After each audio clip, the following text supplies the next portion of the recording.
नमस्कार, मैं आशीष Rathore top breaking news में फिर से एक बार आपका स्वागत करता हूं। फिर से रिया चक्रवर्ती अपने बचाव के लिए किसका नाम ले रही हैं बताऊंगा इस वीडियो में। और फिर सबसे बड़ी खबर आज ये आई है कि मोस्ट डिजायरेबल में किसका नाम आता है सबसे ऊपर, जान करके दंग रह जाएंगे आप। वायरल वीडियो में आपको आज एक ऐसी वायरल वीडियो दिखाने वाला हूं कि एक प्रेग्नेंट गाय जिसको किस तरह से एक ट्रैक्टर कुचल कर भस्म कर देती है, मार देती है। सोशल मीडिया पे वो वीडियो काफ़ी ज़्यादा वायरल हो रही है। उस वीडियो को देखने के बाद आपकी इंसानियत धिक्कार देगी उस इंसान के लिए। जब आप इस वीडियो को देखेंगे तो मैं आपको दिखाऊंगा इस वीडियो को, वीडियो के एंड में, तो इस वीडियो पे ज़रूर बने रहिएगा अंत तक।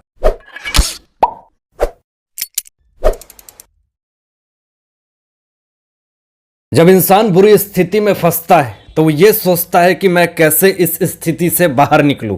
उसने अपने बचाव के लिए वो इंसान किसी दूसरे पे भी इल्ज़ाम लगा देता है। लेकिन कानून ये कहती है कि अगर अपराधी अगर अपने बचाव के लिए किसी दूसरे का नाम प्रयोग करता है तो इसका मतलब ये नहीं कि अपराधी जो है वो अपराध नहीं किया है, वो प्रूफ नहीं कर सकता ऐसे की।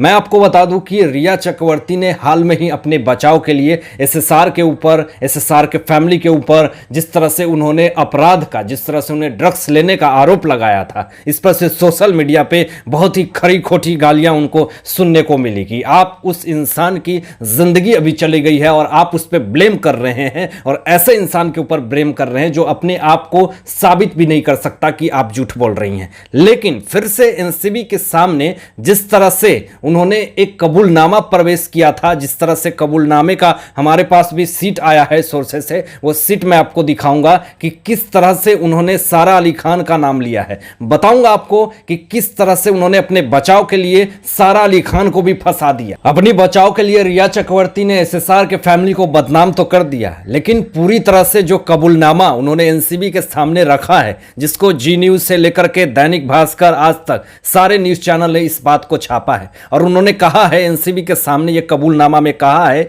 कि मुझे सारा अली खान मैरिजुआना जॉइंट ला करके देती थी, यानी सारा अली खान इनको मैरिजुआना जॉइंट ला करके देती थी। और उन्होंने ये भी कहा कि सारा अली खान मुझे हैंगओवर होने की ट्रिप देती थी, हम दोनों साथ में ड्रग्स लेते थे, मैरिजुआना जॉइंट लेते थे। तो यहां से यही साबित होता है, और यहां से जो कबूलनामा का सीट है वो भी मैं आपको स्क्रीन पे दिखा रहा हूं, तो इन सारे बातों से यही प्रूफ होता है कि मैरिजुआना जॉइंट्स रिया चक्रवर्ती भी लेती थी और सारा अली खान भी लेती थी। सारा अली खान पटौदी फैमिली की एक इकलौती बेटी, जिसने पूरे इकलौते पटौदी परिवार के नाम रोशन कर दिया। आप लोगों ने देखा कि किस तरह से एनसीबी दफ्तर के बाहर चक्करें काट रही थी, और जिस तरह से उनके सारे नाम, पटौदी फैमिली की इज्जत को पूरी तरह से मटिया मेल कर दिया। लेकिन सवाल यहां पे ये उठता है कि क्या जितने ये लोग बड़े बनते हैं और जिस तरह से ड्रग्स लेते हैं और जिस तरह से इन सारी चीज़ों का जिस तरह से मुहैया करवाती थी सारा अली खान, तो इन सारे चीज़ों में सारा अली खान का भी नाम आता है, उनको भी समन भेजी जाती है और उनके चीज़ों को लेकर के भी एनसीबी उनसे पूछताछ करती है। लेकिन एक चीज़ को यहां पे समझिएगा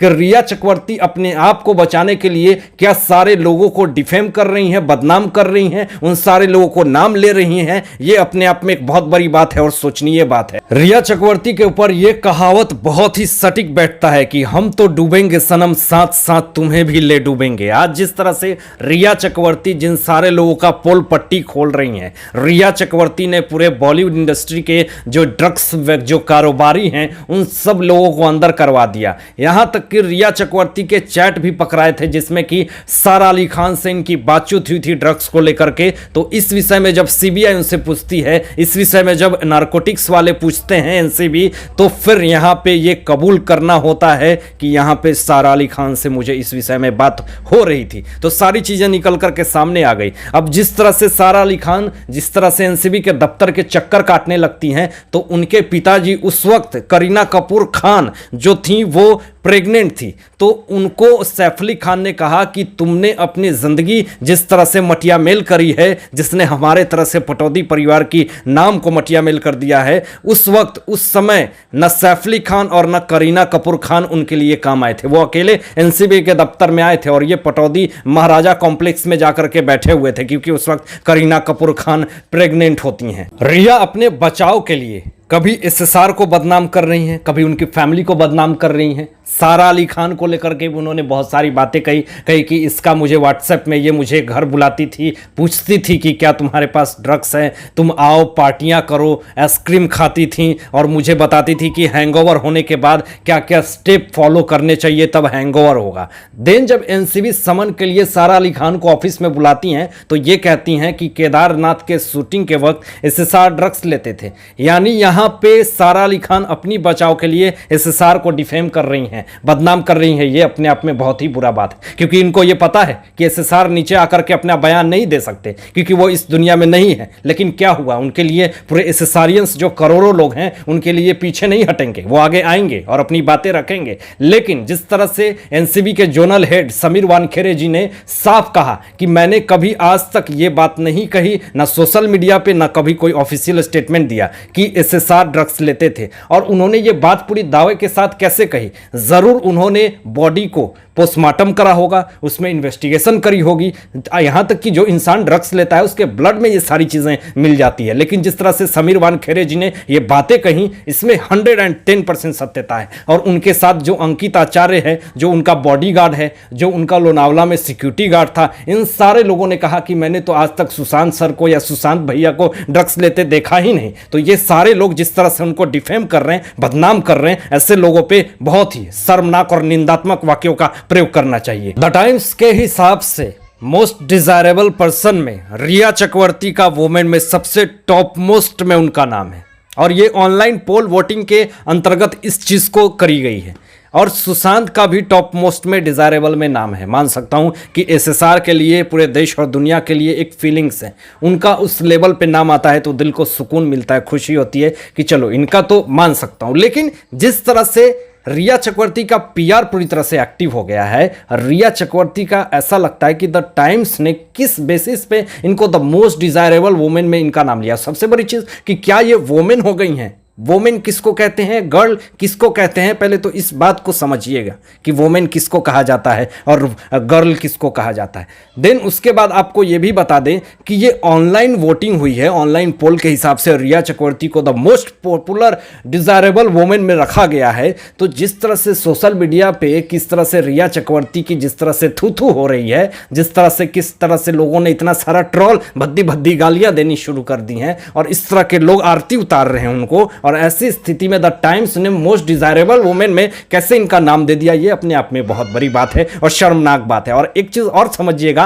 कि इनके नीचे कैटरीना कैफ, दीपिका पादुकोण, कृति सेनन, जैकलीन, इन सारे बड़े बड़े एक्ट्रेस जो भी हैं, एंटरटेनर, इन लोग इनके नीचे हैं। तो क्या इस तरह की चीजें ये चीजों को दर्शाती है कि ये एक तरह का पीआर स्टंट है जो कि इनको एक अच्छा इमेज बनाने की कोशिश कर रही है। रिया चक्रवर्ती पिछले साल भी काफी ज्यादा चर्चा में रही, इस साल भी बहुत ही चर्चे में है। लोग जान करके उनके बारे में आश्चर्यचकित हो रहे हैं कि ये मोस्ट डिजायरेबल वुमेन कैसे बन जाती हैं। क्या इनका पीआर बहुत ज्यादा स्ट्रांग है?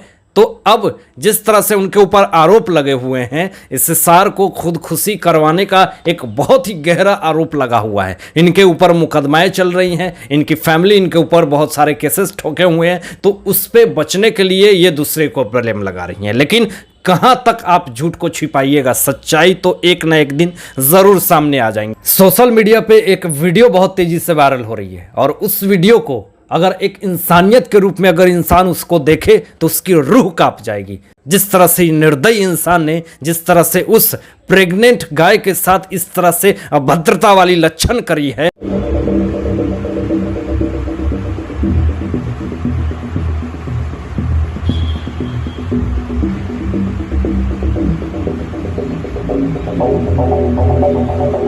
हालांकि इस वीडियो को देखने के बाद आपकी क्या विचार है उन सारे मुद्दों पे, इन सारे बातों पे आप लोग क्या सोचते हैं इस विषय में, अपने विचार जरूर व्यक्त कीजिएगा कमेंट बॉक्स में। तो आज के लिए बस इतना ही, धन्यवाद।